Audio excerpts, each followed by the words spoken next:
불꽃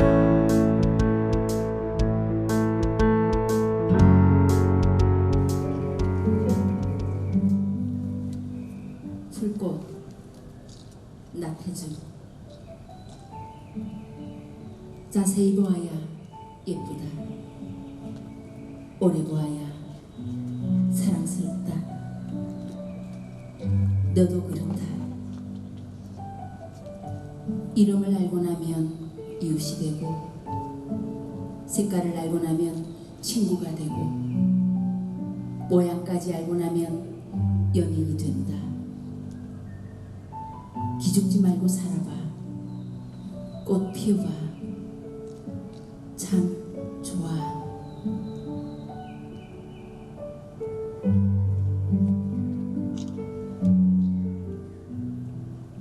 예, 나태주 선생님을 큰 박수로 환영해 주십시오.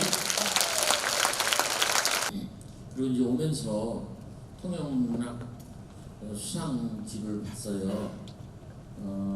저는 그 공주에서 불꽃문학상 이런 것도 하고 이렇게 하기 때문에 상금에도 관심이 있지만 제가 받는 게 아니라 주니까 그 어떤 사람이 받나도 관심이 있습니다. 한국문화는 대체로 노쇠해 있습니다.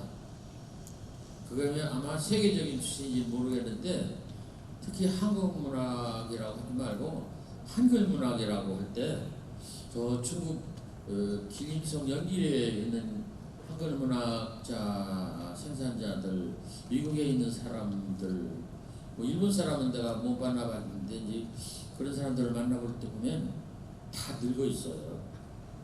이게 이제 몇 가지 요인 같은데, 하나는 그 젊은 사람들이 올라오질 않는 거예요. 별로 인기가 없고 재미가 없으니까. 그리고 또 하나는 사람이 이제 오래 살다 보니까 늙은이들이 퇴장을 안 하는 거예요. 연극이 끝났는데도 안 내려가는 거예요. 연극 끝났으면 내려가야 되는데 안 내려가. 언제까지 안 내려가냐면 80살, 90살까지 안 내려가. 그러면 이제 젊은 친구들은 언제 무대에 오르느냐 그런 얘기예요. 저도 지금 78세 그런데 뭐 작년에도 상 탔으니까 올해도 누군가 주면 내가 안 바꿨어요. 갔지. 이거 좀 우리가 좀 염치가 있었으면 나부터 그런 생각이 듭니다. 그러니까 두 가지예요. 안에서 젊은 어린 그 문학가들이 이렇게 공급이라고 그럴까 이렇게 희망해서 이렇게 오르지 않고 이제 노인네들이 안 늘어나는 거예요. 물론 이게 상을 받으면 자기한테 파이팅이 되고 생명 감각이 늘어나고 뭐 하여튼 자기도 활력 있고 좋겠지요. 좋겠는데 그것이 조금 불편하다는 생각이 듭니다. 이게 저기 유튜브로 나가는지 모르는데 이런 얘기 자꾸 하면 안 되는데, 왜냐면 나는 약간 껄끄러운 소리도 할 텐데 다른 사람한테 껄끄러운 게 아니라 우리한테 껄끄러운 소리를 하는 거야. 지금 이 얘기도 그 네 얘기냐 아니냐, 그럼 너 내려가라 그럴 거 아니겠어요.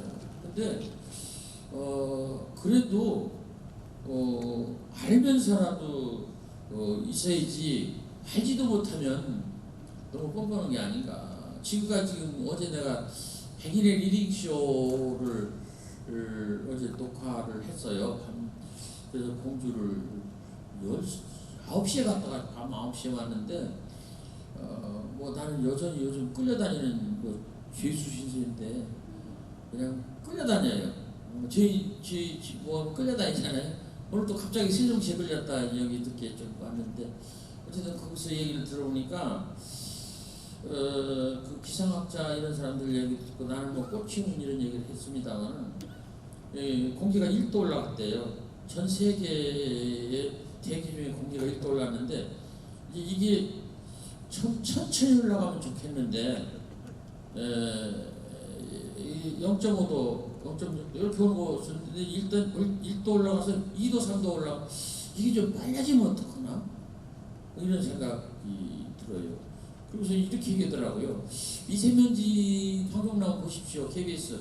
미세먼지 정도는 동네 깡패지만 이 기후 이 변화는 핵폭탄이라고. 우리가 이제 멀리 있어서 그렇지 이건 핵폭탄이다 이렇게 얘기를 하는데, 과연 이 시대에 이런 때 우리가 과연 오래 사는 거 뭐 그거야 이제 죽자는 건 아니니까, 사람이든 뭐 모든 짐승이든 식물이든 모든 생명체가 죽기는 원하지 않으니까 이제 살 만큼 사는데, 이거에 대해서 참 걱정스럽다 그런 생각이 들고, 그리고 이제 나도 문학관을 가지고 있어요. 이제 지을 겁니다. 밑에 이제 척산과학 하나를 받았어요. 그걸 활용 방안을 내가 문화원장 할 때 시청한테 제안을 했어요. 이걸 그렇게 했으면 좋겠다, 관광 자원으로. 그랬는데 거기다가 이제 더해서 이제 국토돈까지 덧해서 이 집을 짓는데 그게 무슨 필요가 있습니까? 그런 생각이 듭니다. 그렇지만은 그래도 하는 데까지는 해야 되지 않을까. 지구 끝날까지라도 뭐 내일 끝난다 하더라도 오늘 나는 사과나무를 심겠다고 하는 그런 말하는 사람도 있고,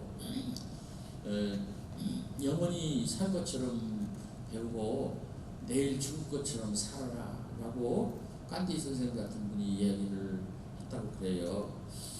그래서 우리는 내일 죽을 것처럼 살고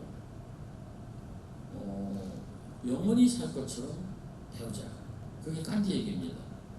그래서 이런데 우리는 희망을 그래도 조금 갖는 거예요. 이 글 쓰는 것도요, 영원히 살 것처럼 배우는 것 중에 하나입니다. 여러분 시 아니면 그림, 왜 그림 그리는 거, 시 쓰는 거 그거 왜 결과적으로 왜 하는지 생각해 보셨어요? 왜 그림을 그릴까? 왜 시를 쓸까? 여기 다 글 쓰신 분들이 예술가시들인데, 그림은 화가의 분신이에요. 화가 자신이에요. 자기 몸을 떼주진 않지만 자기가 생각하는 가장 아름다운 세계, 가장 좋은 세계를 이렇게 표현하는 것이 그림이잖아요. 시도 가장 좋은 것을 쓰는 것이 시거든요. 그러면 청마문학상 있는데 청마 선생의 바위라든가 깃발이라든가 파도야 어쩌라는 말이냐, 파도야 나를 어쩌라는 말이냐, 님은 물같이 까딱았는데 파도야 나를 어쩌라는 말이냐, 이런 시가 없었다면 청마문학상 하겠어요? 올해 김수 선생 꽃 발표하신 김수 선생님 타신 100주년, 그리고 김소월 선생님 진달래꽃 발표한 지 100주년, 그게 이제 맞아떨어져서 진달래꽃 100주년, 김수 선생 100주년, 그래서 국립중앙도서관에서 꽃 전시 시화전을 했어요. 근데 약간 비난을 좀 듣기는 했는데 12편인가를 골라서 전시를 했어요. 근데 의외로 윤동 선생 시에는 꽃시가 없어요. 꽃시가 하나도 없어요. 그리고 백석 선생 시에도 꽃시가 없어요. 근데 기사에 왜 윤동주 선생과 백석 선생의 시에서 꽃시가 없느냐, 왜 빼놨냐 이렇게 얘기하는데, 그거는 기사를 쓰신 기자가 조금 더 섬세하게 안 읽어봤어요. 윤동주 선생 꽃시가 있으면 넣어야지요. 왜 안 넣어요? 근데 이제 백석 선생도 꽃에 대한 시가 없어요. 훌륭하지요. 정지영 선생이나 이런 분은 다 있는데 없어요.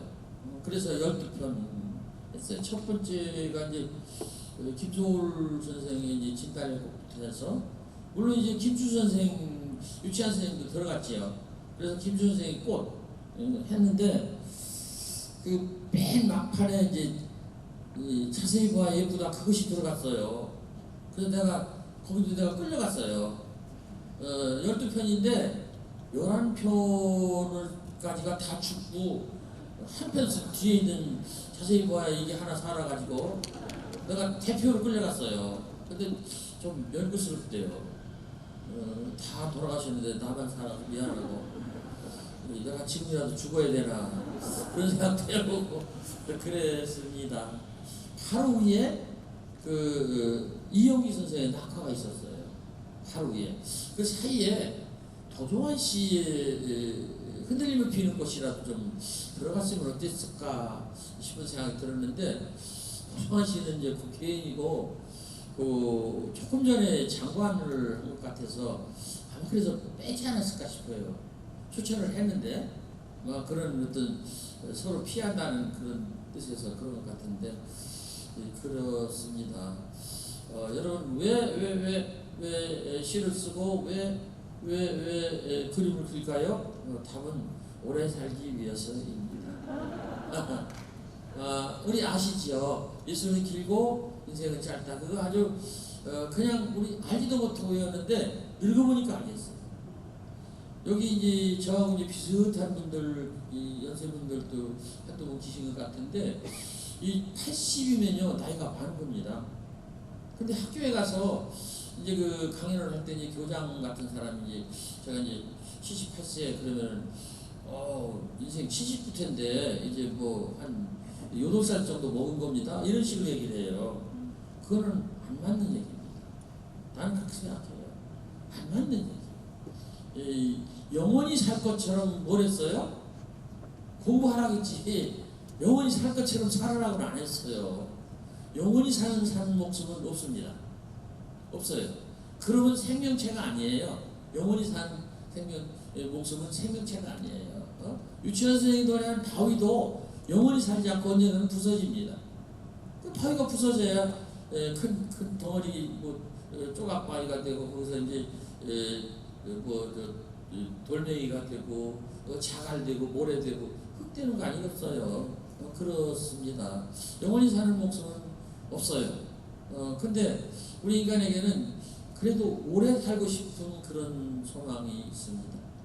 섹스피어가 얘기하기를 소네트 18번에 얘기하기를 세상에서 가장 우리가 오래 사는 방법이라고 할까 정성을 쓰는 게 첫째는 자식, 두 번째는 사랑하는 것, 세 번째는 사랑하는 마음을 시로 쓰는 것 그렇게 얘기했다. 그분이 이제 극작가이지만 시인이기 때문에 시에다 쓴 거예요. 세 번째는 아니라고 해도 첫 번째, 두 번째는 상당히 그런 것 같아요. 자식. 이 자식은 분신이에요. 특히 여기 여자분들 많이 계신데 우리는 여기 여자분들은 물론이고 어머니의 분신입니다. 어머니 살, 어머니 뼈, 어머니 피, 어머니 영혼 이걸 다 받아서 우리가 된 거예요. 우리의 뼈는 현재는 내가 만들었지만 원래는 어머니 뼈로 만들어진 것입니다. 애기. 그 환경학 하는 분들이 그렇게 얘기하더라고요. 이것도 댕기면서 내가 배운 건데 여자분이 이제 임신을 하면 신것이 먹고 싶은 거는 신것을 먹어서 자기 뼈를 녹여서 칼슘을 애기한테 주고 싶은 본능적인 그런 마음이라고요. 얼마나 거룩합니까? 그 환경 박사에 이런 얘기를 해요. 모든 인간의 동물 지상에 있는 칼슘은 바다에서 왔다. 근데 뭐로 하느냐? 물고기를 통해서 왔다. 바다 조개라든가 이런 것을 통해서 왔다. 근데 그 오는 통로가 어디냐면 강물이다. 강물이다. 물론 바다에서 직접 잡기도 했지만은 이 강물이다. 그래서 강물을 썩게 하면 안 된다. 그렇게 얘기를 해요. 강물이 썩으면 인간도 동물도 모든 생명체가 다 썩는다. 그래서 이 칼슘의 통로가 강물이다. 그리고 칼슘의 원래 있던 보고는 바다고. 그래서 그게 와서 물고기를 통해서 엄마한테 와갖고 엄마의 칼슘이 애기한테 왔고 그것이 내 칼슘이다. 그렇게 얘기를 해요. 나는 그 얘기도 놀랬다니까요. 너무너무 몰랐는데 작년에 알았는데 약간 소름 끼치려고 그러더라고요. 물론 우리 어머니 돌아가셨어요. 근데 돌아가신 우리 어머니가 나한테 칼슘을 줬기 때문에 내가 사는 게 아닌가? 그런 생각이 드는데 그래서 섹스피어의 말 맞습니다. 자식 참 자식이 잘못되면요 마음이 아파요. 밤이 아파요. 그래서 이 효도의 끝은 입신장명이라 자기가 이름을 날려서 부모를 자랑스럽게 하는 것이 효도의 끝이라고 그랬는데 그것도 맞다고 저는 생각합니다. 그래서 우리가요 잘 살아야 돼요. 잘 살아야 돼요. 효도 갔다가 음식 사다 드리고 옷 사다 드리고 그것도 효도지만은 내가 잘 사는 것이 효도라고 저는 생각합니다. 애국 그거 총 들고 하는 것도 애국이죠. 그렇지만 내가 바르게 잘 사는 것이 그게 애국이다라고 저는 생각합니다. 어쨌든 잘 살아야 되겠고 그런데 오래 사는 것이 바로 이제 예술이다라는 것을 저는 요즘 뼈저리게 느낍니다. 이제 당신 이제 80살 가까우니까 이제부터 싶어 살 수 있다. 말도 안 되는 소리. 사연은 좋지요. 나보고 지금 죽으라. 나는 지금도 코피만 나면 겁이 나요. 죽을까 봐서. 여러분 안 나세요? 코피만 나도 죽을까 봐 그래요. 80살 노인네가 코피 나면 겁나요. 어떡하지? 여보 나 코피 나 이렇게 불러요. 그럼 우리 집사람 어떻게 보자 보면 별거 아니네 그래요. 우리 지가 나는 코피가 아니니까 별거 아니지. 우리는 그런 거예요. 우리 지난번에 집사람 아파서 아산병원에 갔는데 내가 별로 겁 안 나더라고요. 왜냐면 내가 아니니까. 참 인간이라는 게 참 못됐어요. 어쨌든 우리는 노래 가는 거 이것 때문에 시도 쓰고 그림도 그린다 그 말씀 드리고 싶습니다. 고흐 죽었어요? 안 죽었어요? 죽었잖아요. 근데 세계에서 가장 비싼 그림이 고흐의 거예요. 고흐 그림은요 특별한 그림입니다. 정신병자가 그린 그림이거든요. 그게 말짱한 그림이 아니라 근데 아주 정신병자가 아니라 이 들락날락하는 사람이에요. 들락날락. 그러니까 특별한 세계를 본 거예요. 고흐 같은 사람의 그림을 그리려면 일단 약간 미쳐야 돼요. 그런데 그렇게 하기는 어렵죠. 그렇게 하기는 어렵다고. 이 미친 사람은 돈 생각보다도 딴 데 생각이 있는 거예요. 미친 것도 좋은 거예요. 불광불국이라는 말도 있지만 이 시인도 약간 또라이입니다. 진짜 시를 쓰려면 약간 또라이가 돼야 돼요. 그래서 비몽사몽간에 봐야 됩니다. 여러분 혹시 구양수의 베개라는 말 들어보셨어요? 송나라 때 구양수 중국에는 송나라가 이제 여러 군데 있었는데 당나라 다음에 있던 송나라 그 송나라 때 구양수라는 사람이 그 삼가법을 말한 사람이에요. 다독 다작 다상량 그걸 얘기를 한 분인데 그분의 글이 이제 특별하다고 이제 중국 문장 중에서 이제 할때가 그대가 이런 것 할 때 이제 으뜸으로 치는 분이고 그런 분인데 그분이 이야기하기를 이 글을 특별한 글을 쓰려면 비몽사몽간에 써야 된다. 비몽은 꿈도 아니고 꿈 아닌 것도 아니고 그냥 깨나 잠자나 그 사이. 그래서 베개를 고양수라는 분은 베개를 울퉁불퉁한 베개를 만들어서 그것도 나무를 그냥 깎지 않고 우리 퇴침을 이렇게 나무로 목침을 할 때는 단단하게 깎잖아요. 근데 이게 이제 그냥 생긴 대로 이렇게 나온 대로 울퉁불퉁한 채로 그걸 이제 깎아서 이제 비고 샜다는 거예요. 그러면 이제 아프잖아요. 그러니까 피곤하니까 잠은 들락 말락 그러는 거예요. 아프니까 깨고 피곤하니까 자고. 근데 그 사이에서 생각을 글 쓰는 것을 생각을 하다가 그런 기발한 생각을 가지고 글을 써서 다른 사람 아무도 못 쓰는 글을 썼다 그런 얘기입니다. 그래서 세계적으로 똑똑한 시인들은 약간 정상적이 아닌 사람 이런 사람이 이제 시인입니다. 그래서 원래 이제 정신이 옳게 박힌 사람은 자기 딸 보고 시 쓰라고 안 하는 거예요. 우리 딸 보고 나처럼 비슷하게 약간 살짝 이렇게 뭔가 마시는 것처럼 그런 말도 하고 그런 행동을 하는 사람으로 살으라고 하는 거니까 그렇다 그런 얘기입니다. 일단 자식, 그다음에 이제 두 번째 이제 사랑하는 마음, 그리고 사랑하는 마음을 시에다 쓰면 그게 이제 시혜와 함께 아까 미술 작품 얘기를 했는데 고흐 얘기를 했는데 그와 같이 이제 담아 있는 거예요. 그래서 생명체는 돌아갔지만 생산자는 돌아갔지만 생산품이 남아서 후세 사람하고 이렇게 소통하는 거예요. 정말로 훌륭한 작가는 어떤 작가냐면요, 죽은 다음에 책이 팔리는 작가입니다. 진짜 훌륭한 장수는요, 적으로부터 존경받는 장수예요. 여러분, 우리나라에 적으로부터 존경받는 장수 하나 있지요? 예? 모르세요? 통영하고 관계 있는데 이순신 장군이죠. 적으로부터 존경받는 자. 그렇잖아요?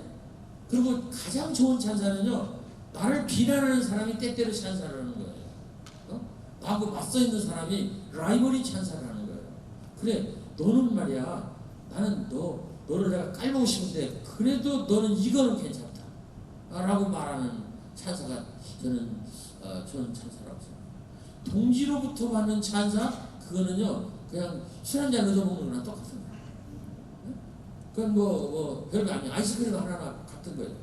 그런데 적인데 그래도 우리를 죽이고 하는 적인데 저 장수를 훌륭하다. 그런 장수를 우리가 갖고 있지 않아요. 그분이 누굽니까? 이순신이죠. 여러분, 그 최민식이라는 배우가 연기하는 이순신 장군 명량 보셨나요? 나는 그 마지막 대목이 너무너무 감동스러웠어요. 전정래 상유 12인이 상유 12 순신물사, 아직도 12척 배가 있으니 순신은 죽지 않습니다. 이런 말도 안 되는 유언 같은 글을 쓰시고 아침에 나가보니까 그냥 오합지졸 같은 병사들이 있다, 이런 얘기 보니까 다 떨고 있거든요. 근데 이순신 장군도 본인도 보니까 생각하니까 두려움는 거예요. 무서운 거예요. 그때 최민식 씨가 뭐라고 합니까? 두렵냐? 이렇게 물어보죠. 그 쓰신 분들은 그 대사를 잘 들으셔야 돼요. 두렵냐? 두려운가? 그러니까 병사들이 아닙니다 안 하잖아요. 더 이제 쪼그라들어요. 그게 두렵다는 신호가 가는 거예요. 그게 소통을 하는 거예요. 소통. 이순신 장군이 소통한 거예요. 두렵냐? 물은 거예요. 근데 저기서 후덜덜덜 하잖아요. 그리고 막 집에 가고 싶다, 도망가고 싶다, 이렇게 하잖아요. 그러니까 이순신 장군이 뭐가 두려워 힘들어? 이렇게 안 하시잖아요. 이런 막 그냥 나쁜 놈들 뭐가 두려워 이렇게 안 하시잖아요. 이렇게 말씀하시잖아요. 나도 두렵다 하시요.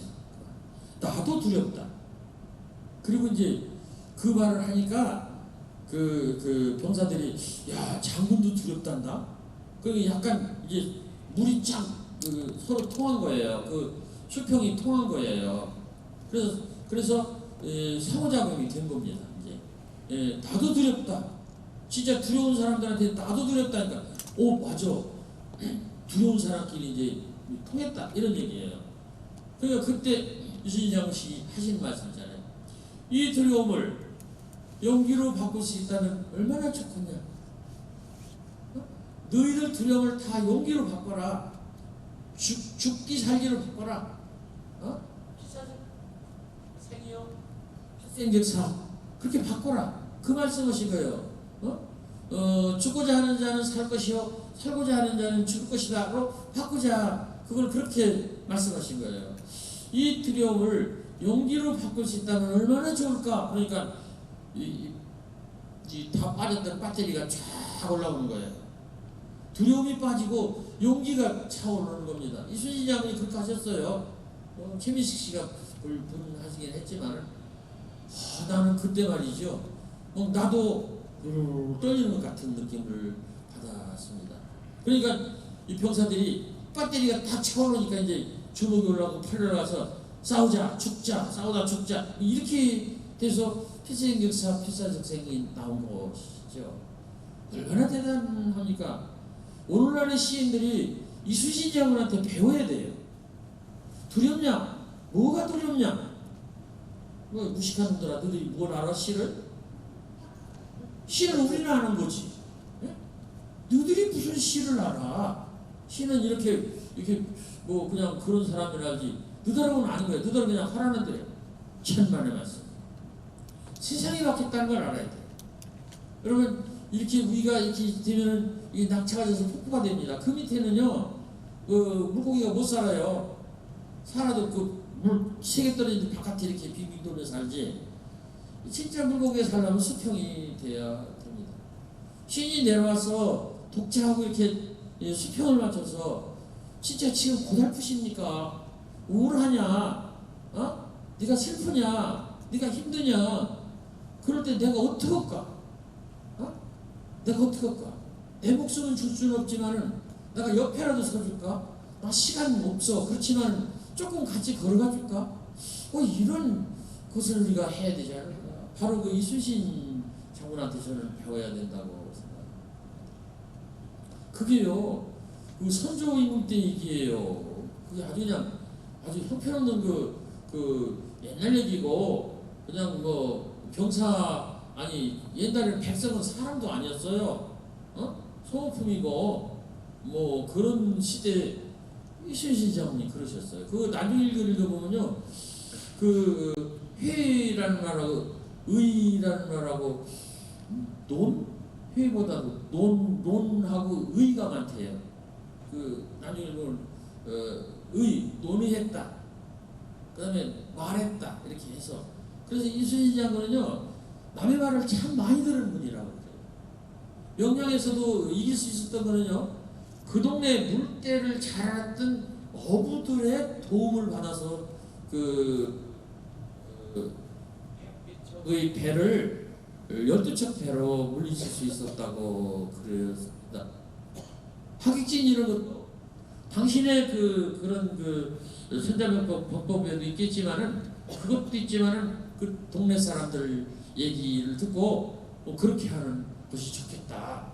그러면요, 이순신 장군이야말로 수직이 아니라 수평을 많이 하신 거죠. 참 얼마나 훌륭한 장군을, 좋은 조상을 우리가 뒀는지 모릅니다. 그런 고장에 제가 왔는데, 이 통영은요, 대한민국의 문양이라는 걸 본인들도 아실 거예요. 대한민국의 문양. 이 한둘이 아니죠. 한둘이 아니에요. 그 예향이죠. 전형님 씨는 여기 아닌가요? 맞지요? 예. 전형님 선생님. 아주 그 외에도 내가 모르는 박경리 선생님도 여기 비슷하게 왔다 갔지 않았나요? 그렇죠? 그리고 여기 살진 않았지만은 아까 얘기한 백석도 여기 통영에 대한 시 많이 썼죠? 예. 또 정지용 선생님도 쓰지 않았나요?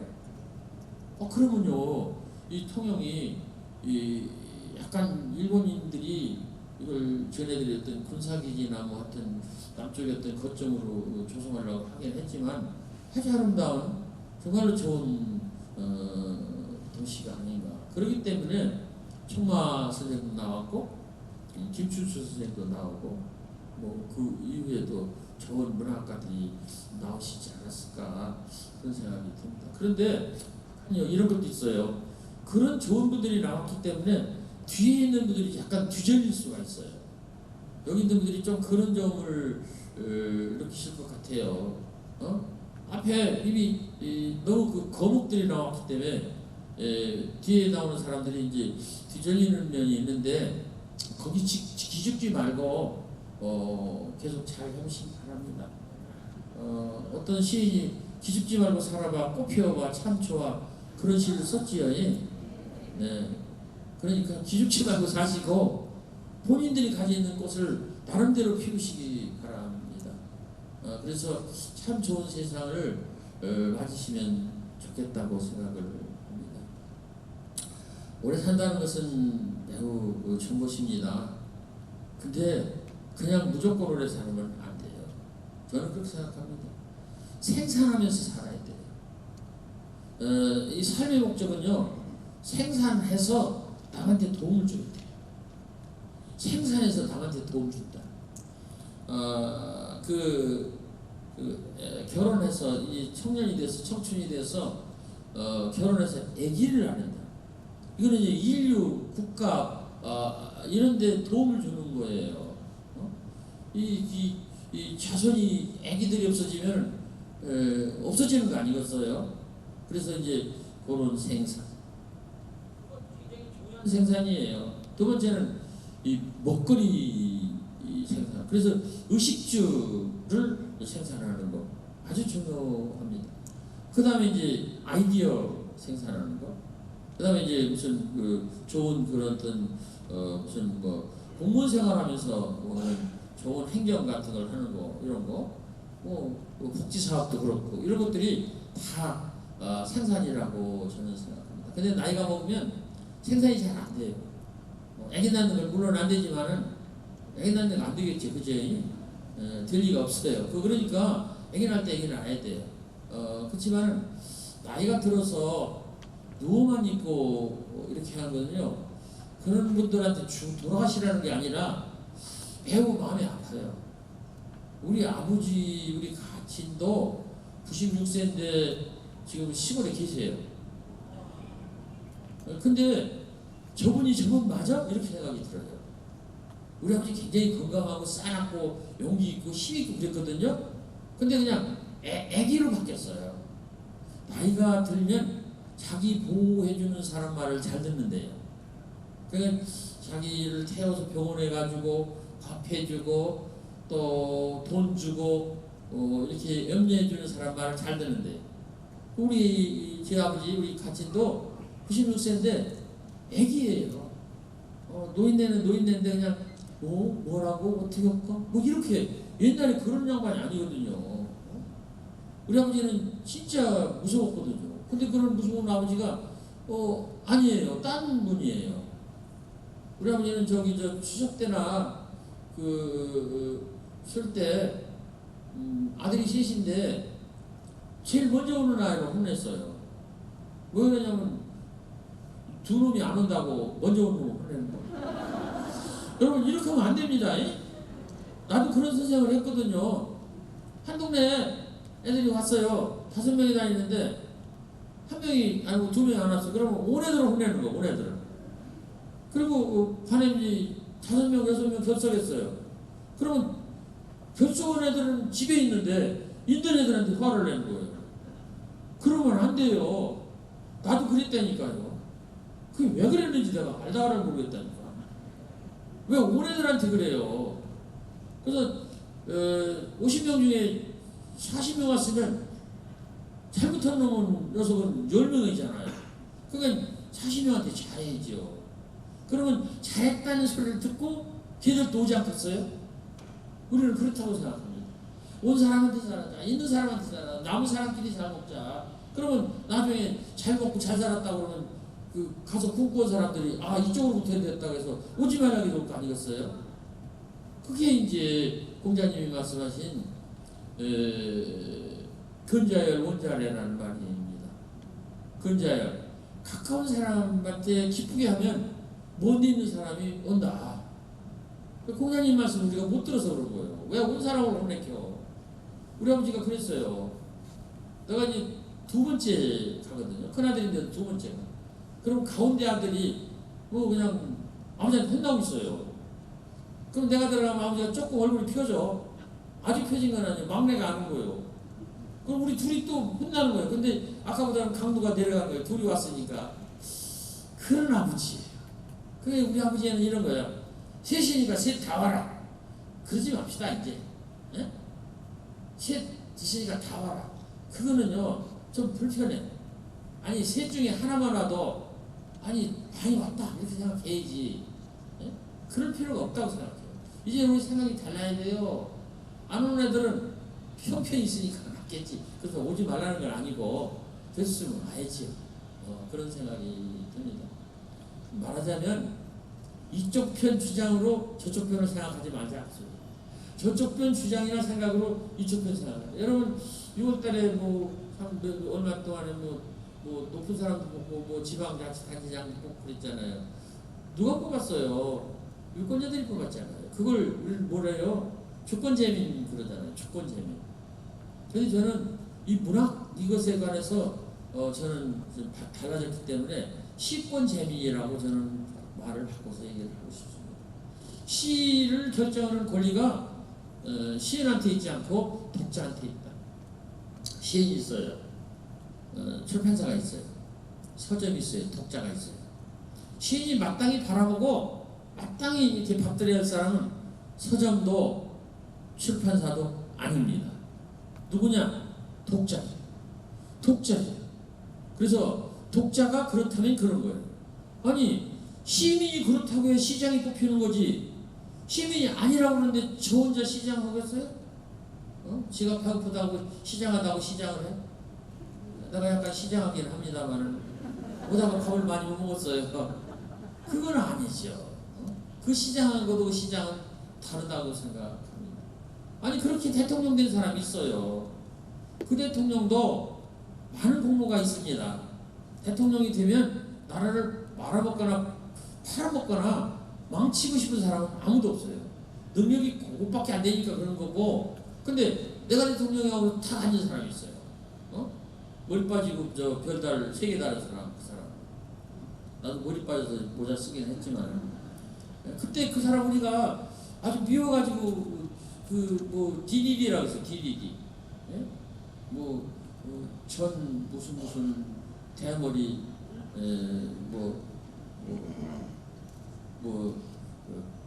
대머리를 머리를 대가리 대머리 이렇게 해서 DDD 그랬어요. 거기에 다 두한이 대가리 DDD 그렇게 했는데 그 사람도 잘하고 싶었던 사람이에요. 그런데 가서 앉는 방식이 잘못된 거예요. 그 첫 번째 단초가 여기를 달 걸 이것을 거꾸로 다르면 끝까지 잘못 달리는 거예요. 아니 밑에 단추 잘 단추고 달고 싶었겠지요. 근데 우리 첫 단추가 자기가 가서 앉은 거예요. 그거는 아니지요. 그건 아니죠. 그건 왕정 때 이순신 장군 때 그 세우신 나라 태조 때 그때 그런 때나 있는 거지 지금은 아니지요. 그래서 그 결정의 주체가 그 주권을 결정하는 주체가 국민이듯이 이제는 세상이 바뀌었다 그 소리예요. 그래서 시인의 가치를 결정하는 주체가 여러분들한테 있다 그 말씀입니다. 그래서 시인들은 독자한테 잘해야 돼. 어떻게 잘해야 되냐? 가족이라고 생각해야 돼.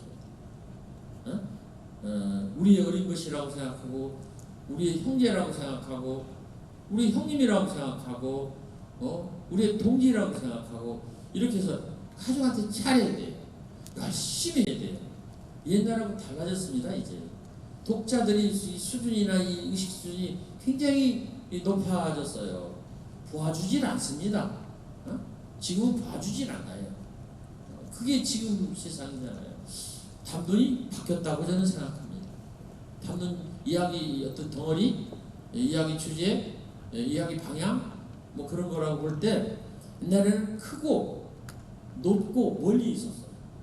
그래서 큰 담론을 가지고 있는 사람이 가자 하면은 밑에 담론들은 다 그냥 휩쓸려 갖고 큰 담론을 가진 사람이 약간 무리수를 둬도 저것 때문에 우리는 그냥 참아준다. 그런데 지금은 아니에요. 여러분, 여러분이 가장 지금 소망하는 게 뭡니까? 개인의 행복과 개인의 평화와 개인이 잘 사는 거 아니겠어요? 옛날에는 그거 조금 희생하라고 했어요. 내가 노력이 있어요. 지금은 경찰도 비상훈련을 못합니다. 못한다고. 하려면 일단 예산을 짜야 된대요. 밤에 나오라고 하잖아요. 그래서 이제 경찰을 100명 동원했다. 그러면 2시간 동원했으면 2시간 특수당을 줘야 된대요. 옛날에는 안 됐어요. 그렇게 안 됐어요. 나오라면 나오는 거지. 지금 그렇게 됐어요. 여러분 그 사진을 찍는데도 지금 뭐 찍지 마세요. 못 찍는 거 아시죠? 그 초상권. 옛날에 그런 게 어디 있어요? 근데 지금은 그렇다고요. 점점 개인의 소망과 개인의 입장과 개인의 어떤 자유와 권리 이런 것들이 점점 이제 강화되고 그걸 존중하다 보니까 함부로 못하는 거예요. 나는 약간 이것도 내가 서울 사람들 들으면 기분 나쁠 테지만은 우리 그 농인들 이런 사람들의 그 저작권이요 이번에 개정이 돼서 얼마 전에 개정이 돼서 몇 년도는 모르겠는데 차후 70년이에요. 나는 그거 좀 반대입니다. 유치원 선생님이 돌아가신 게 63년일걸요? 유치원 선생님도 풀리지가 않았어요.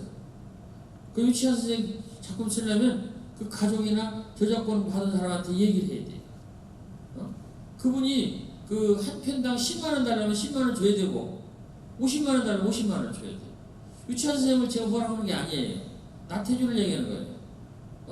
내가 죽은 다음에 아직도 안 죽었는데 죽은 다음에 70년 동안 그 권한이 우리 애들한테 있다면 이건 우리 손자까지 가는 거예요.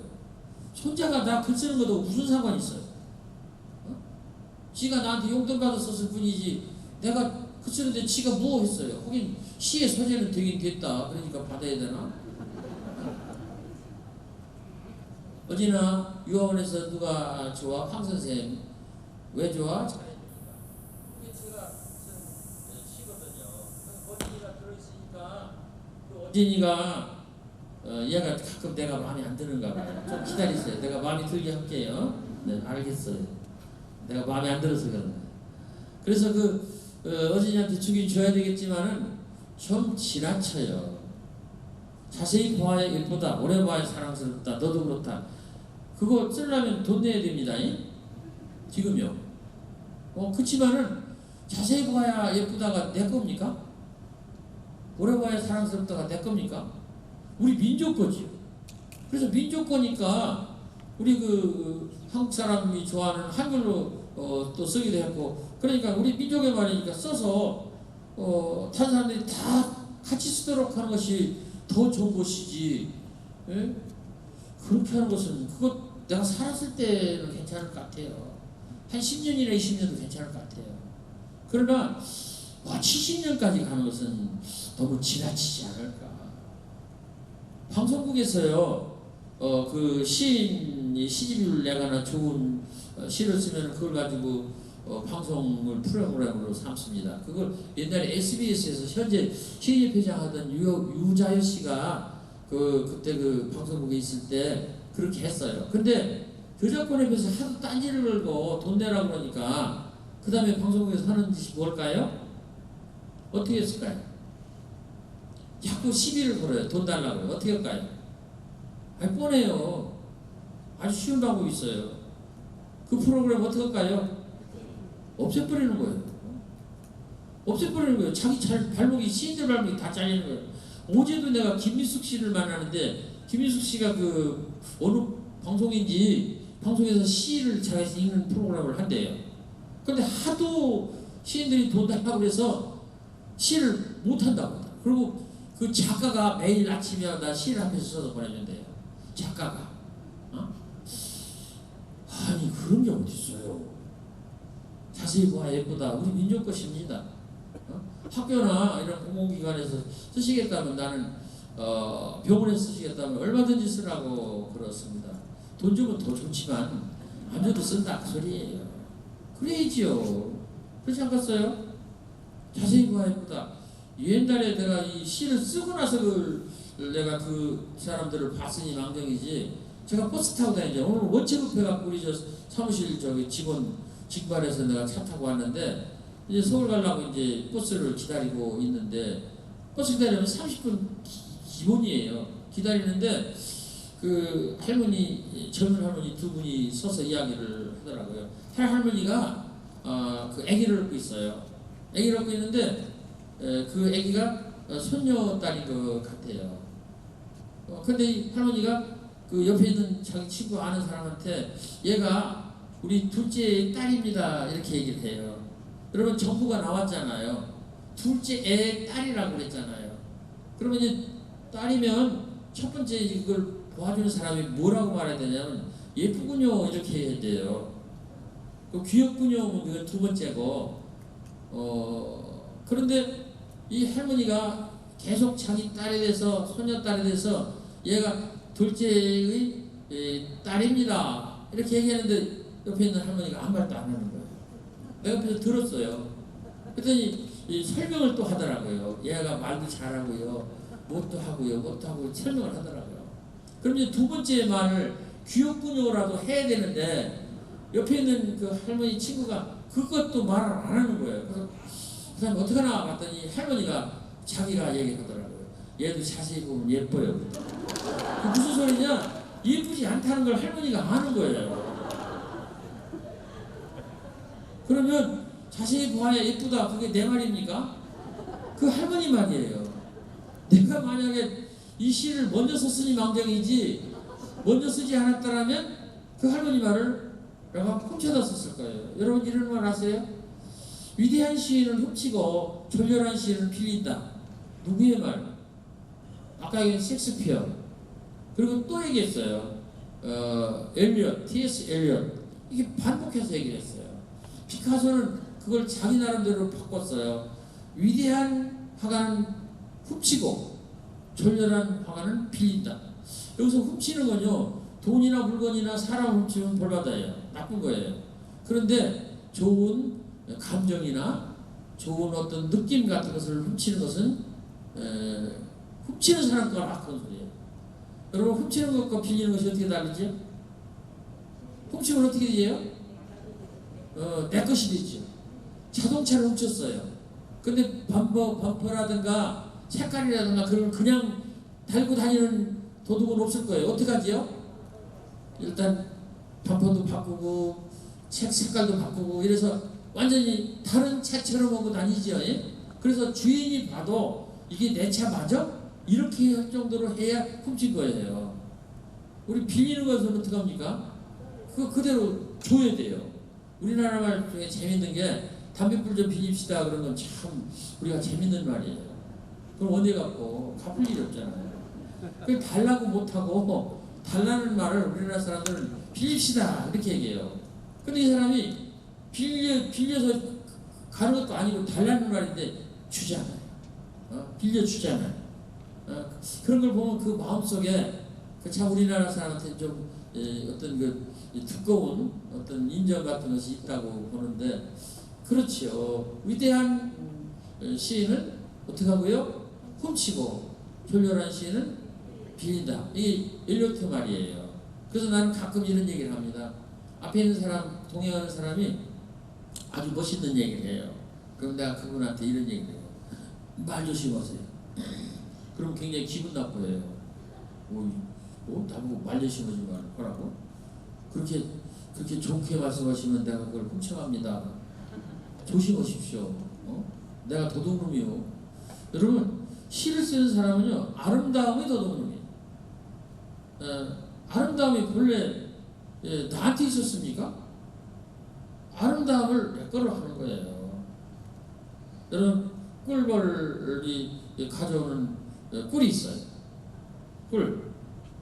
꿀이 본래 꿀벌 겁니까? 꽃 겁니까? 꽃 거예요. 꽃이 이것이. 그런데 우리는 뭐라고 그래요? 꽃꿀이라고 그래요? 벌꿀이라고 그래요? 그래서 이 시인은 바로 벌꿀 같은 사람이에요. 꿀벌 같은 사람이에요. 그러면 시는 어디 있었다? 벌레? 꽃이 어디 있었죠? 아니 꿀이 꽃에 있었죠. 그러니까 여기서 꿀이 그 시라고 할 때 이 꿀은 꽃에 있었고 시는 어디 있었죠? 내한테 있었나요? 모든 사람 마음속에 있는 거예요. 그거를 내가 시인이 가져오는 거예요. 이렇게 조금씩 물어다가 그거를 꿀벌이 꽃에 있는 작은 아주 조금 있는 꿀을 모아서 덩어리 꿀을 만들듯이 시인도 사람들 마음속에 있는 좋은 생각, 아름다운 말 이런 것들을 모아서 이렇게 덩어리를 만들어서 시를 만드는 겁니다. 그러면 결국은 이렇게 만들어내는 것은 어디로 가야 될까요? 다시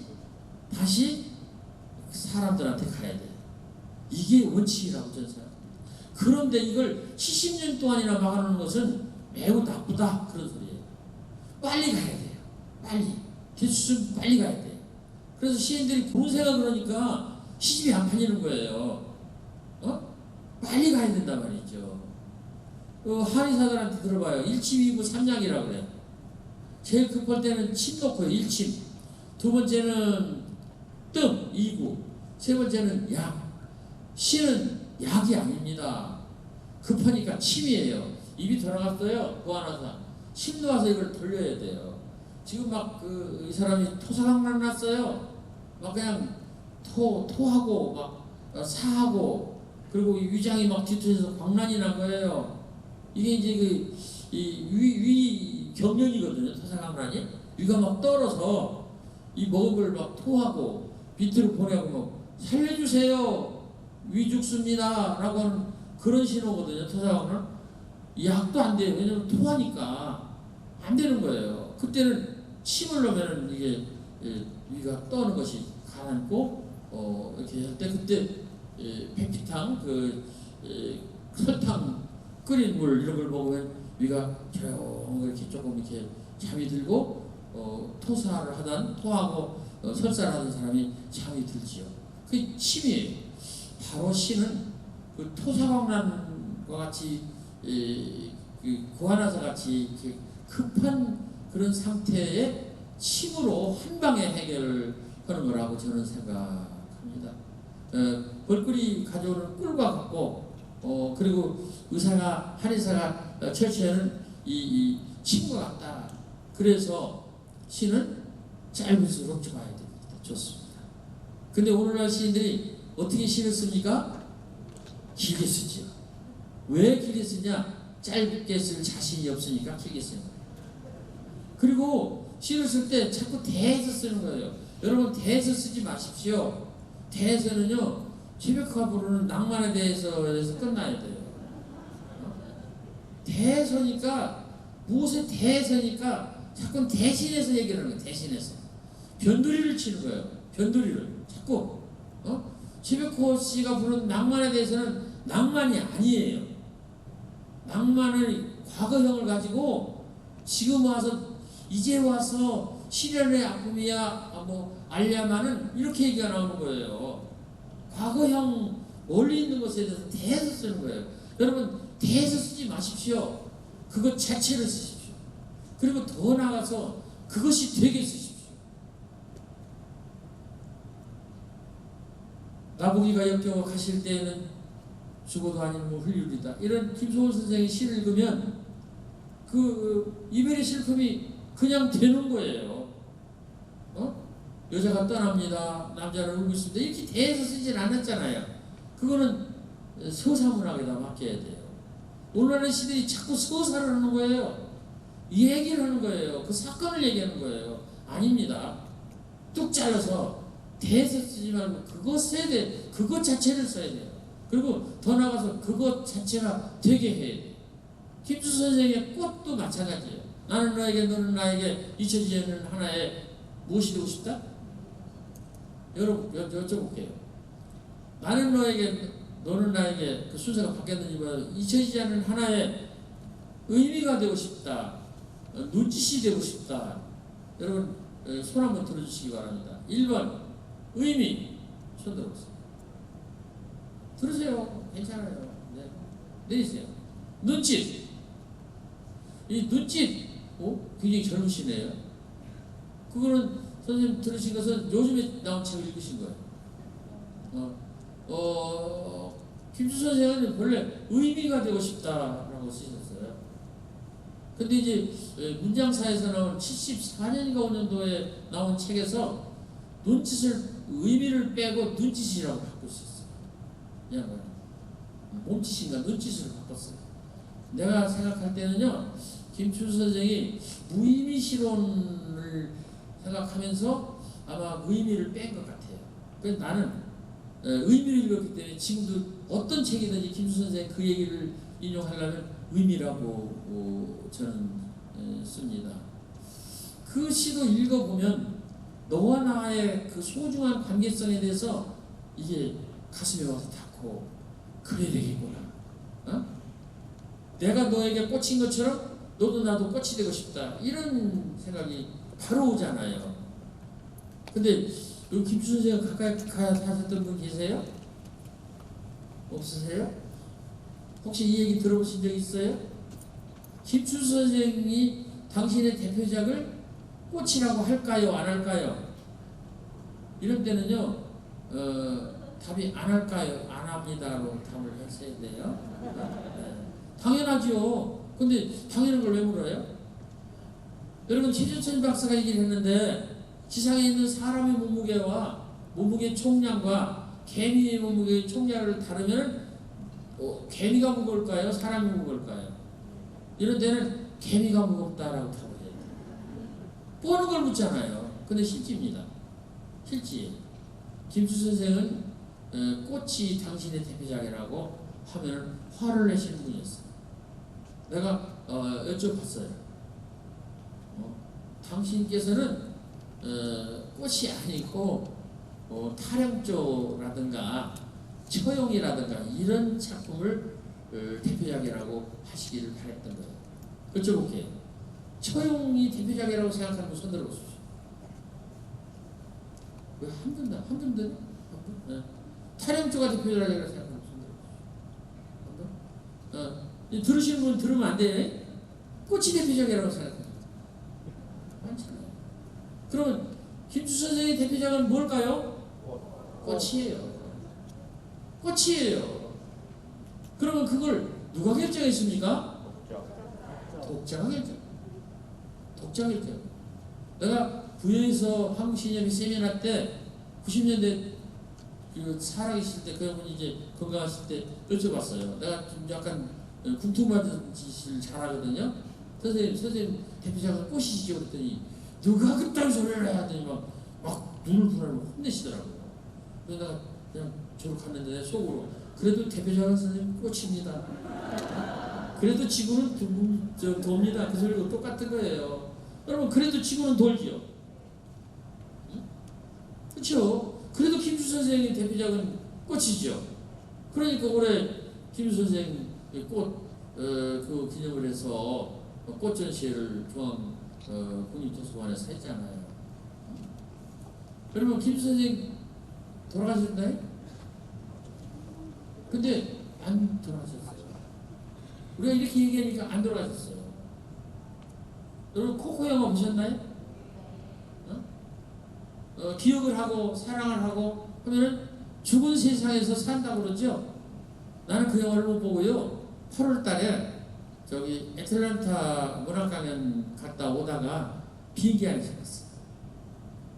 근데 그냥 남미 어느 나라인지 멕시코인지 어느 나라에서 만드는 그 애니메이션인데 의미는 훌륭하다고 저는 생각합니다. 그래서 이렇게 생각했어요. 죽은 다음에 시집이 팔리는 시인 진짜 시인이다? 그럼 하나 찾아내 보실까요? 우리나라에서 죽은 다음에 시집이 열심히 잘 팔리는 시인? 네? 윤동주죠. 윤동주 선생이죠. 그거요, 중학생들도 알아요. 내가 말을 만들었어요. 동주불패. 강남불패가 아니라 동주불패. 그러면 그 다음에 또 찾아보실까요? 하나만 더. 누구? 그래도 누구네도 김춘수 선생 아니고 전체적으로 봤을 때 김소월. 그렇잖아요.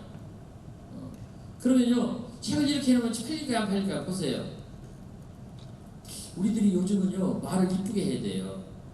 그럴 때 이제 교육과정, 올해 개정된 교육과정에도 시를 이렇게 열심히 더 많이 배우자는 쪽으로 그걸 프로테이지를 많이 넣었대요. 그래요. 그래서 어떤 출판사 제안으로 내가 책을 하나 이렇게 편집해 줬는데, 윤동주, 김소월, 나태주 시에서 배우는 예쁜 말. 책 팔릴까요 안 팔릴까요? 팔릴까요 안 팔릴까요? 안 팔리면 안 되는데.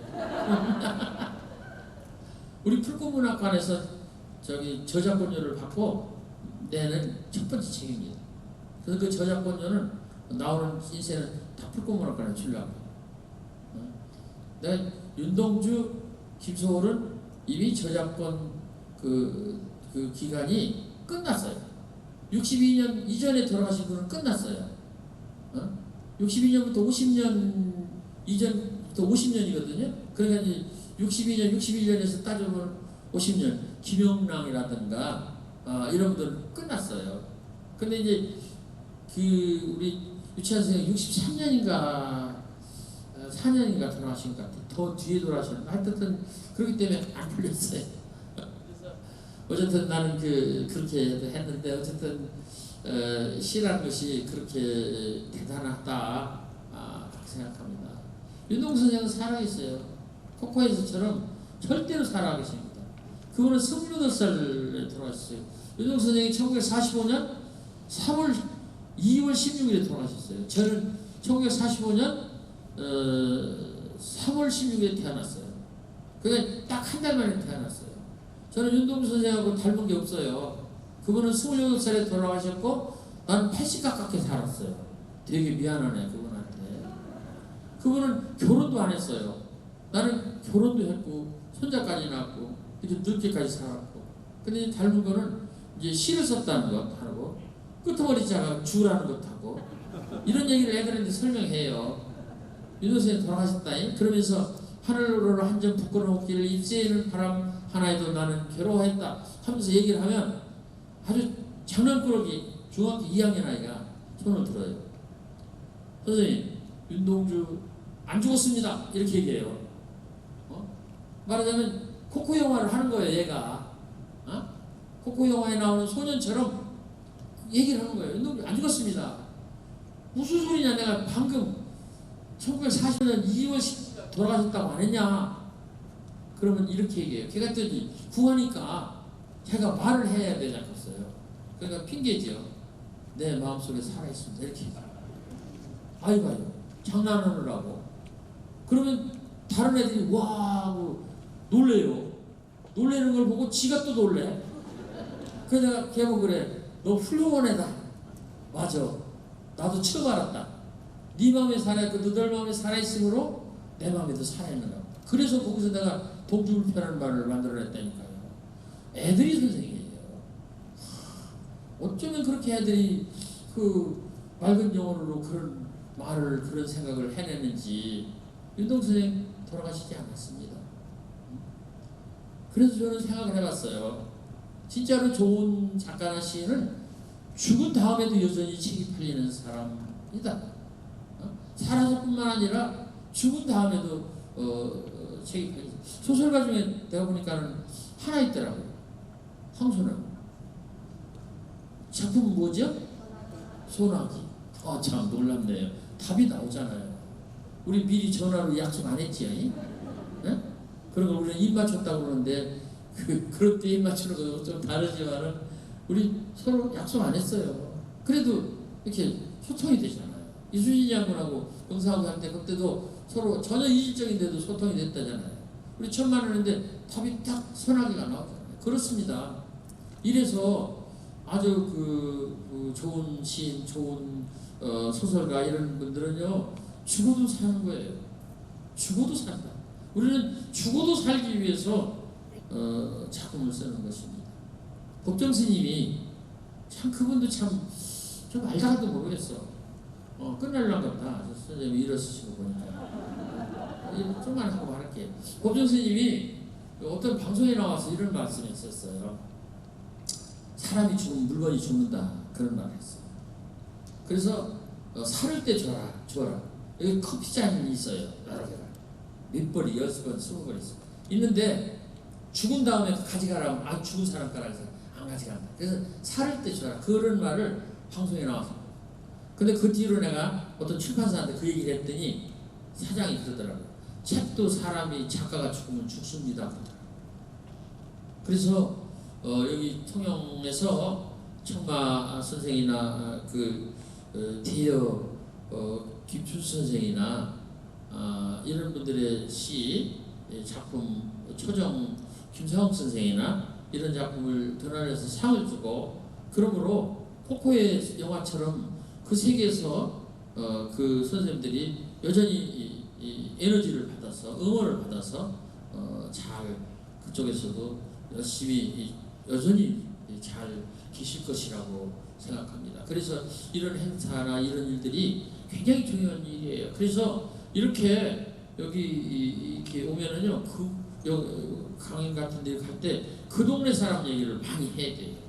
그래서 청가 선생한테 에너지를 드리고 우리 대여 김수 선생한테 에너지를 드리고 초정 선생한테 또 에너지를 드리고 그렇게 해서 그 돌아가신 분에게도 이롭게 하는 것이 좋다, 중요하다 그런 생각을 합니다. 여러분들이 매우 자랑스럽고 훌륭하다고 생각을 합니다. 부디 좋은 작품 쓰셔서 이미 그렇게 오래전 선배들이 하신 것처럼 여기 계신 분들도 나름대로 잘 하시기 바랍니다. 70살 1학년이라는 책이 있어요. 그게 이제 문해교육부에서 한 것을 제가 이제 신입 회장할 때 심사를 몇 번 해서 제가 그냥 이름으로는 그 편찬자, 편자 이런 사람 옆구리로 들어있는데 그 100편입니다. 시가 70살 되어서 70세 되어서 글씨를 한글을 깨쳐서 시를 쓰신 분들의 글을 모아놓은 책이에요. 그래서 내가 그 해설 그 뒤에 쓰는 말에서 이 책은 70 곱하기 100이니까 7,000년이 들어있는 책이다 이렇게 썼어요. 그러면서 그 책에 대한 찬양을 했는데 보면 새로 글을 깨쳐서 쓴 분들의 글인데 너무너무 눈부시고 찬란하고 아름다워요. 그분들의 글은요 대해서가 아니에요. 그것 자체에 대해서 그래서 약간 거칠고 약간 서툴고 그렇지만은 아주 읽으면 가슴이 찡하게 옵니다. 여러분 시는 낯설은 것이에요. 안 읽은 것을 낯설게 하는 것이 굉장히 중요합니다. 그런 걸 뭐 기법적으로 배우셨겠지만은 그냥 무슨 앵두 같은 입술 이런 걸 데드메타포라고 그러잖아요. 죽은 비유다. 그런데 이게 어떻게 하면은 이렇게 그 연결이 안 되는 것을 연결시키는 정경 선생이 보면 서리까마귀 울고 간 이렇게 나오고 황금빛 게으른 황소의 울음 이 말하고도 안 되거든요. 이 정경 선생이 처음 만드는 말이에요. 서리까마귀라는 말도 없는 말입니다. 설이라는 말하고 까마귀를 붙여서 당신이 만드는 거고 황금빛 게으른 황소의 울음 이것도 말이 안 되는 거예요. 황금빛 게으른 황소의 울음 이게요 말이 안 되는 거예요. 어떻게 그 소리가 황금빛이에요. 소리는 시각이잖아요. 근데 황금이라고는 소리는 청각이잖아요. 황금이라는 시각을 갖다 붙였잖아요. 거기다 또 중첩으로 게으른이라는 것을 또 붙인 거예요. 황금빛 게으른 황소의 울음 이렇게 하셨잖아요. 그러니까 굉장히 낯선 거예요. 이게 이제 사람들이 볼 때 야 새롭다, 특별하다. 그래서 시라는 것은 발견이라는 것을 아셔야 됩니다. 발견, 발명이 아니라 발견. 어떤 발견이냐? 삶에서의 발견, 자기 인생의 발견. 자세히 봐야 예쁘다. 이것도 제가 발견한 거예요. 그래서 나한테 저작권료가 있는 거예요. 그 뜻은 무슨 소리냐면 자세히 봐야 예쁘다니까 아까 할머니 얘기처럼 자세히 안 보면 안 예쁘다 그런 뜻이에요. 그래서 자세히라도 봐달라. 속지 마세요. 그 소리는 안 이쁜 사람 보고 하는 소리입니다. 근데 사람들이 다 자기를 향해서 써줬다고 생각하는 거는 사람들이 자존감이 떨어져서 이쁜데도 불구하고 자기가 이쁘지 않다고 생각하는 거예요. 그래서 그냥 그만하니까 예쁘다 이렇게 생각하세요. 예쁘다. 나는 예쁘다. 그렇다고 자만할 필요 없지만은 만족하시라는 거예요. 두 번째 문장도 마찬가지예요. 오래 봐야 사랑스럽다. 사랑스럽지 않은 사람이 자기를 내세울 때 나도 오래 보면 사랑스럽다. 그 얘기예요. 여러분 시는 반어법이라는 걸 아셔야 됩니다. 이 왜 불켰어요? 이 불킨 이유가 뭘까요? 어두우니까 불킨 거예요. 이 방 지금 아직 10월인데도 밖에 날씨가 조금 어떻게 해서 돌아가는 소리가 안 나네요? 그냥 거기 들었잖아요. 왜 더우니까 반대로 오는 거예요. 윤동수 선생 시의 가장 특징은 명랑성이에요. 여러분 윤동수 선생 시절이 명랑했습니까? 근데 윤동수 선생은 시를 통해서 시에서보다도 동시에서는요 아주 명랑하게 썼어요. 아주 명랑하게.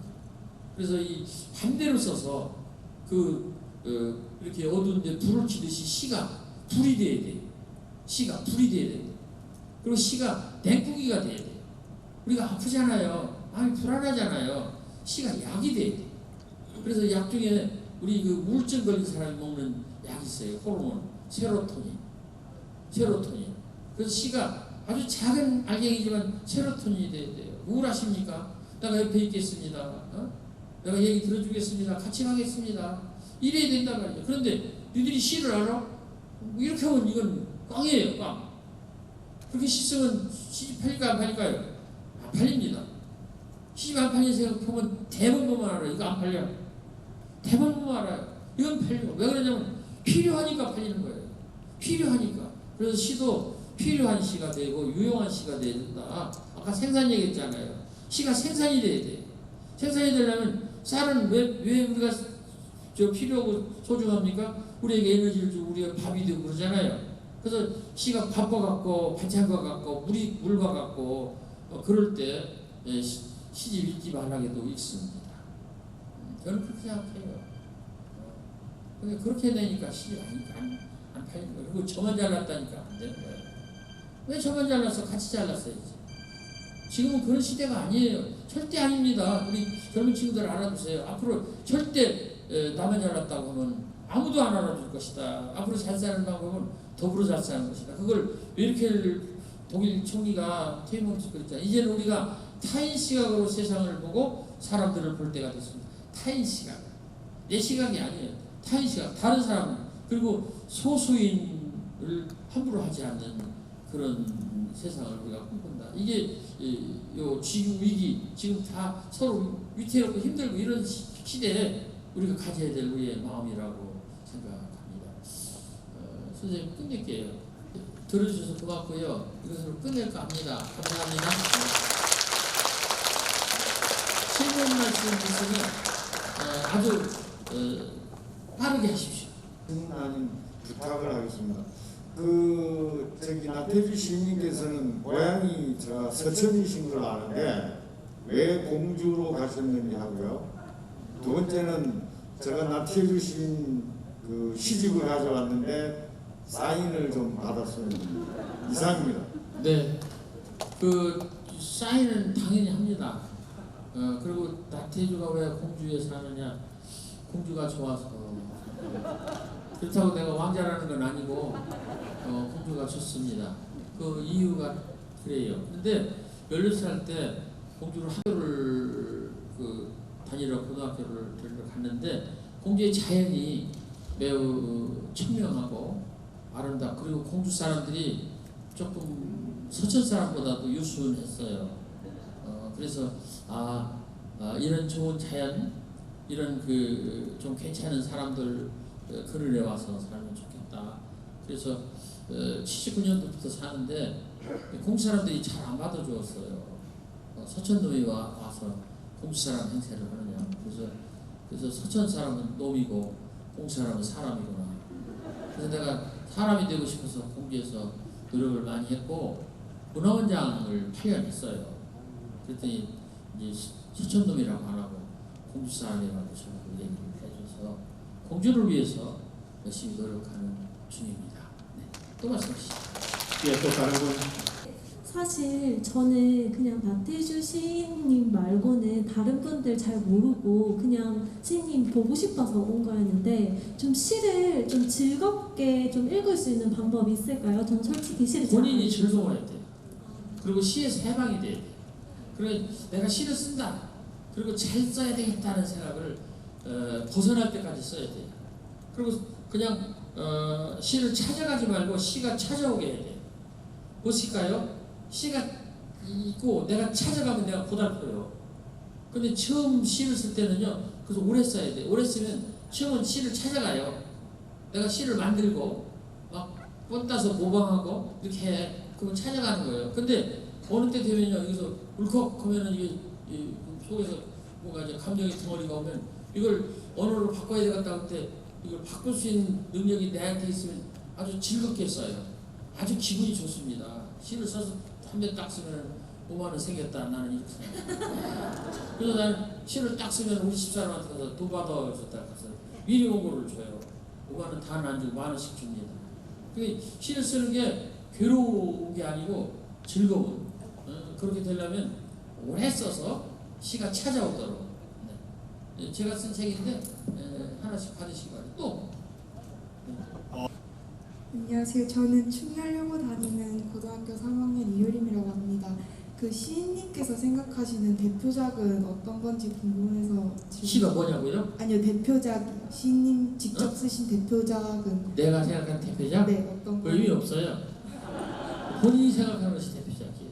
그래서 굳이 말을 하라면 내가 신춘문예에 등단한 시. 어제는 보고 싶다 편지 쓰고 어젯밤 꿈에 너를 만나 쓰러져 울었다.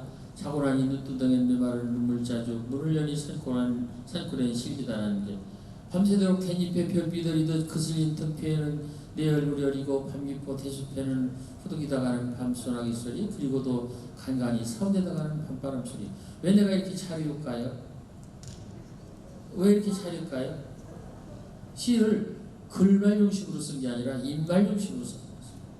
그리고 시를 외워서 썼기 때문에 그렇습니다. 시 낭송가들한테 들어요. 이렇게 외워서 쓴 시는 없는 시거든요. 없는단 말이에요. 속에서 나오면서 이렇게 토해내서 자연스럽게 출렁출렁 이렇게 토해내는 시는요. 시 낭송가들이 읽을 때 잘 읽어집니다. 그러니까 질서 정연하고 생명력이 있고 피가 잘 통하는 거예요. 그런데 다듬는 시가 있어요.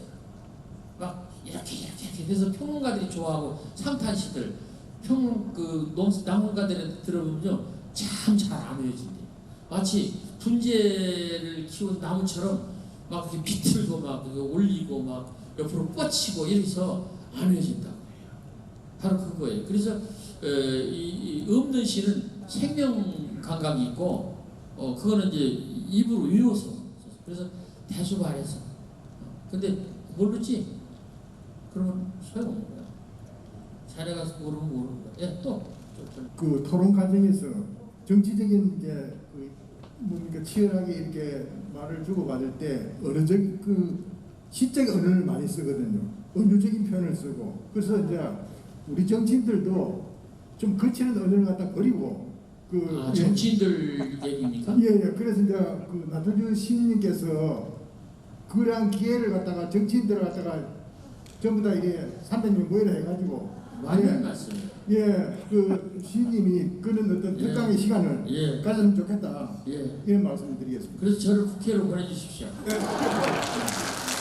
국회로 보내는 게 아니고 감사로 보내주십시오.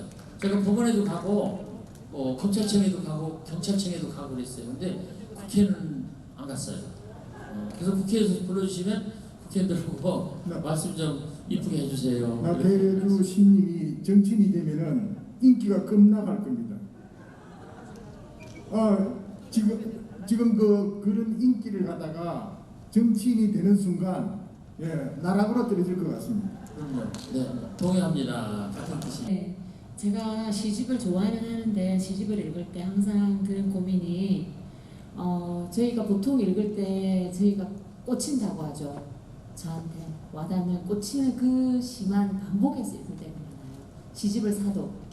그런데 그 시집만 꽂혀서 읽는 방법이 좋을지 아니면 저희가 우리 일반 도서 수필이나 책을 읽듯이 처음부터 끝까지 그 시집을 와닿지는 않지만 읽어가면서 천천히 엄미하면서 모든 그 내용들을 시집을 읽어가는 방법이 좋을지 시집을 읽는 두 번째 방법이 방법이 좋을 것 같아요. 네, 그게 너무 말하자면 내 마음에 안 들어도 그 사람들하고 친구하고도 이웃들하고 상대하듯이 그러니까 내 마음에 드는 시만 읽는 것은 편식이라고 보고 미식이라고 보고 근데 이제 보편 건강식이라면 내가 별로 안 땡기는 음식도 이렇게 먹는 그런 것이 건강식이라고 볼 때 보편적으로 그래서 나는 그 예를 들면 이상 같은 시는 이상스러워서 내가 안 읽고 싶었는데 그래도 읽었어요. 그 끝까지 다 읽었어요. 다리 중요한 겁니다. 나하고 안 맞지만 나는 끝까지 다 읽었다. 그래야 내가 좋아집니다. 그래서 이렇게 생각을 하죠. 이상은 이상 같은 사람 하나로 끝이다. 그걸 내가 알게 돼요. 읽었으므로. 그래서 그렇게 답을 드립니다. 또 말씀하시죠. 기다리세요.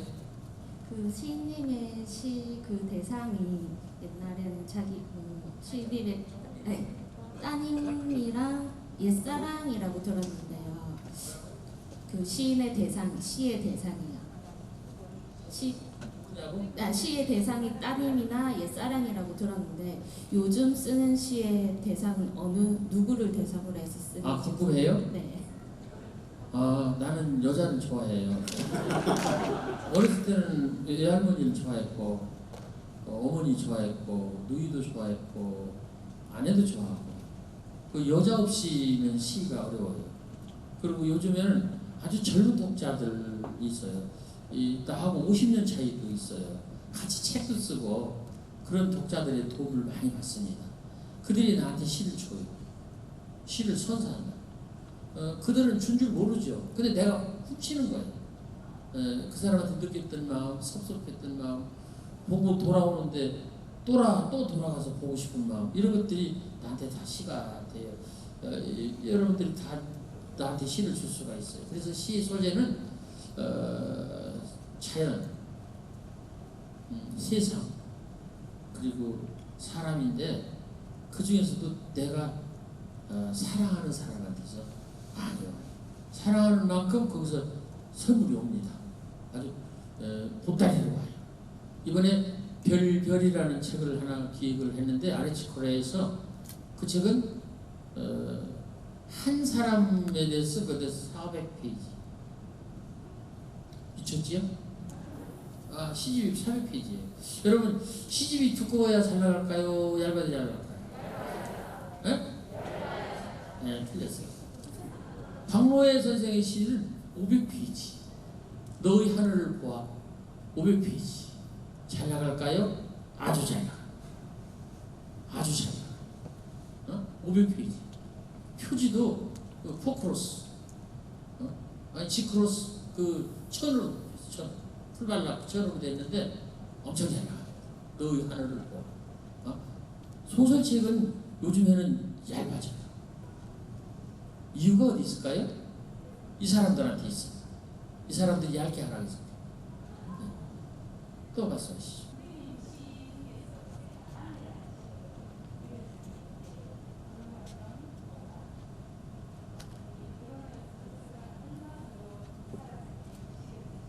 난 아련한 시를 하도 많이 써서 모르겠어요.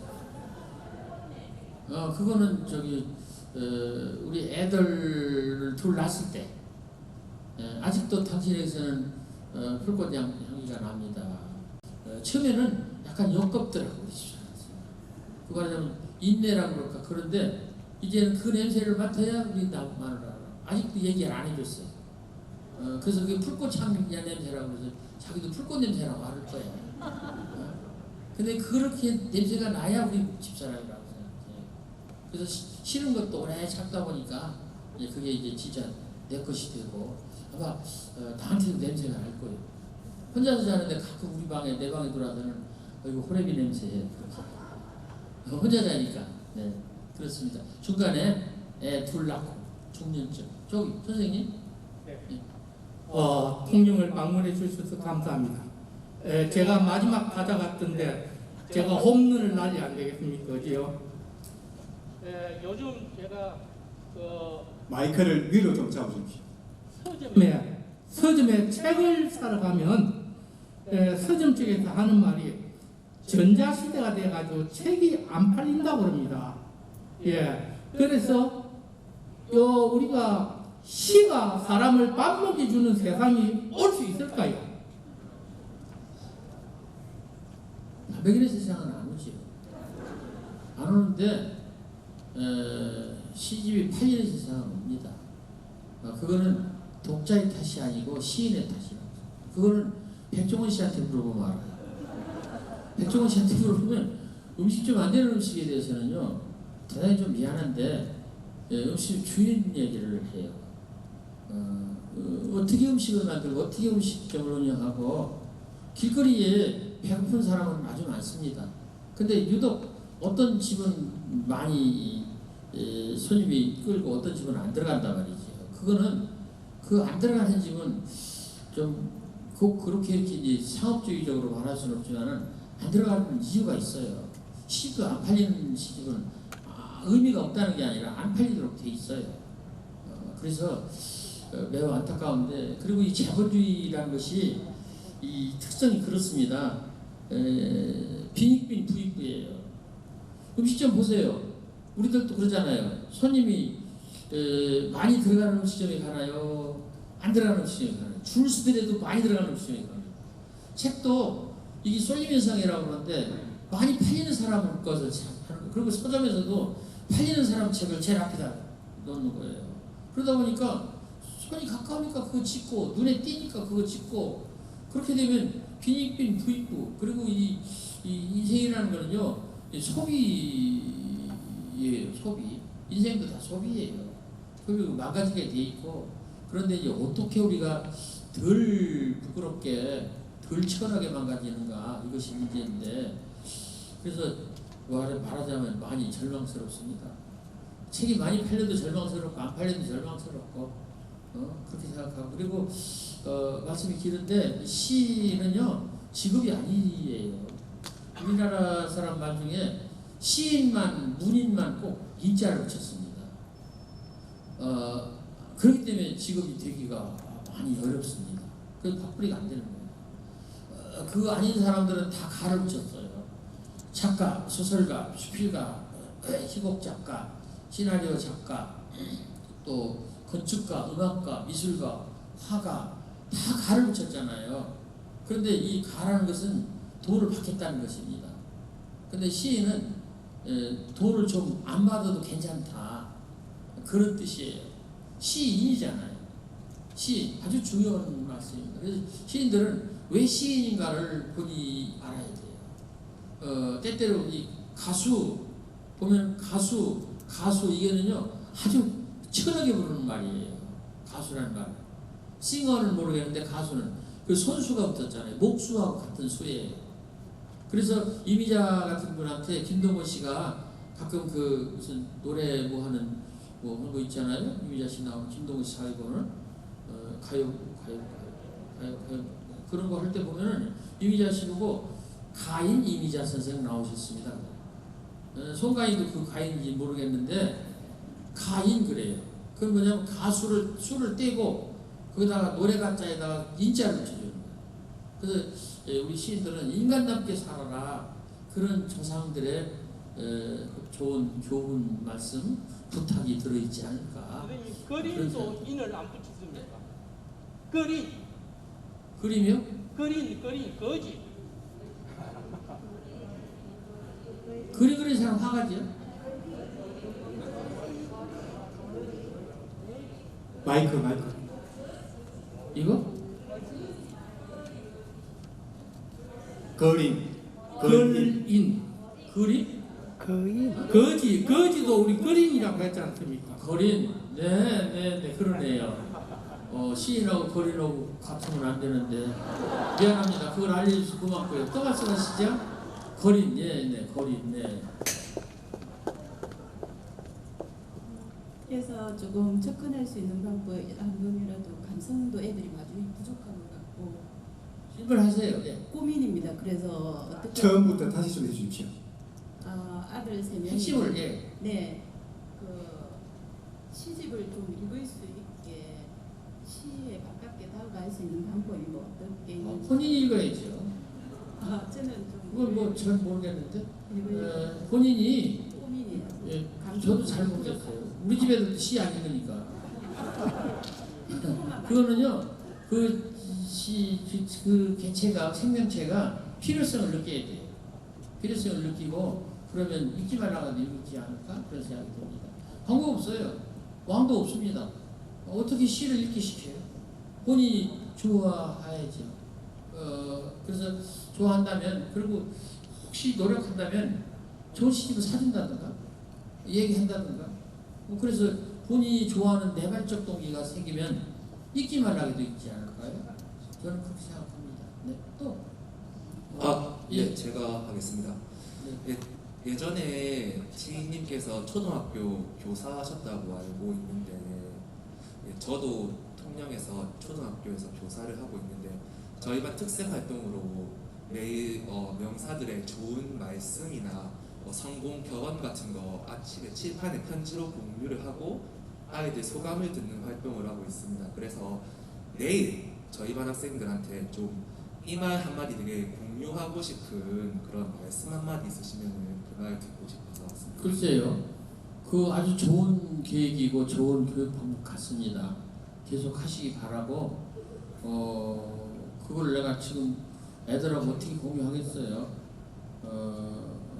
있어도 잘 다 갑자기 안 되고, 대신 나한테 주소를 알려주시면 내가 쓴 그 아포리즘, 그 조금 애들 초등학생용은 아니지만 읽으시면 좀 도움이 될, 선생님한테도 그렇고 그런 작은 책이, 아포리즘 책이 하나 있어요.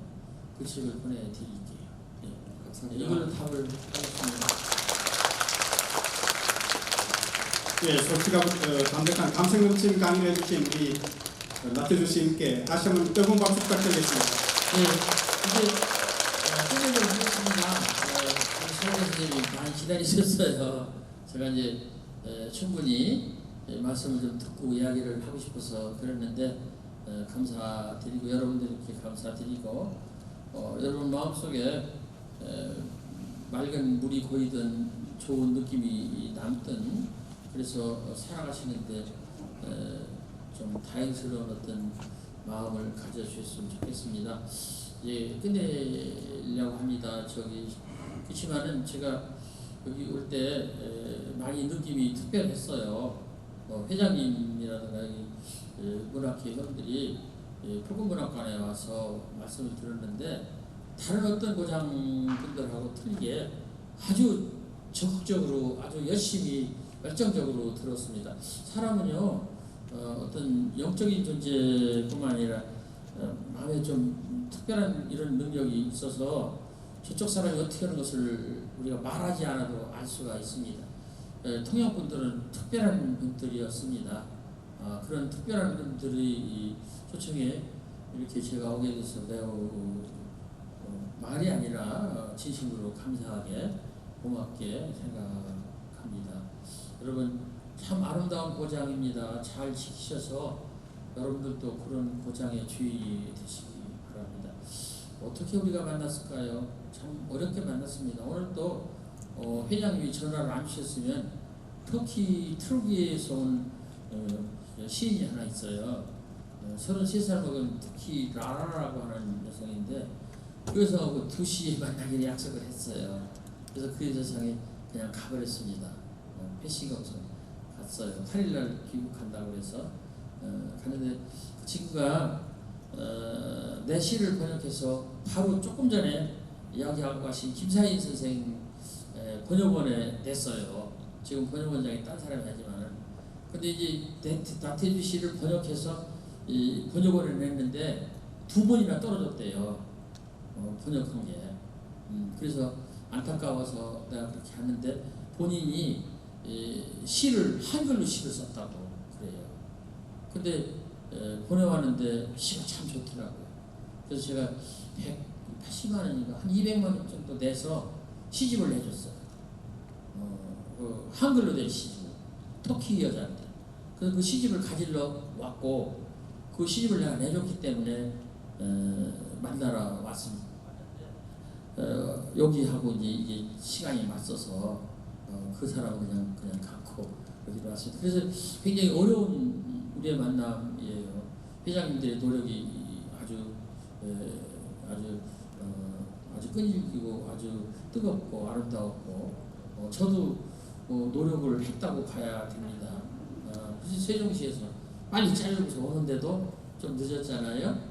이렇게 우리의 삶은 늘 기적 같은 것이고 눈물겨운 것이고 특별한 것입니다. 부디 본인들을 사랑하시고 잘 사시기 바랍니다. 가기 전에 시 한 편이나 두 편 외우고 가겠습니다.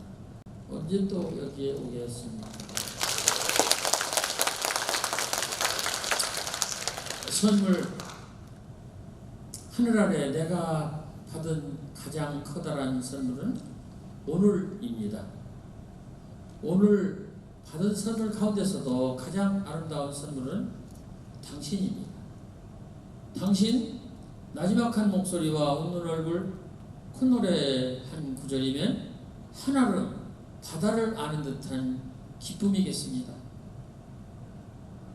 멀리서 핀다. 어딘가 내가 모르는 곳에 보이지 않는 꽃처럼 웃고 있는 너 한 사람으로 하여 세상은 다시 한번 눈부신 아침이 되고, 어딘가 네가 모르는 곳에 보이지 않는 풀잎처럼 숨쉬고 있는 나 한 사람으로 하여 세상은 다시 한번 고요한 저녁이 온다. 가을이다. 부디 아프지 마라. 여러분 아프지 마세요. 고맙습니다.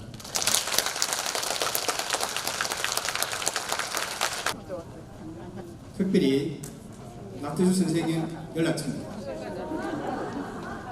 그리고 여기 오늘 좋은 나태주 선생님 시집 사보시라고 5만 원도 드리겠습니다.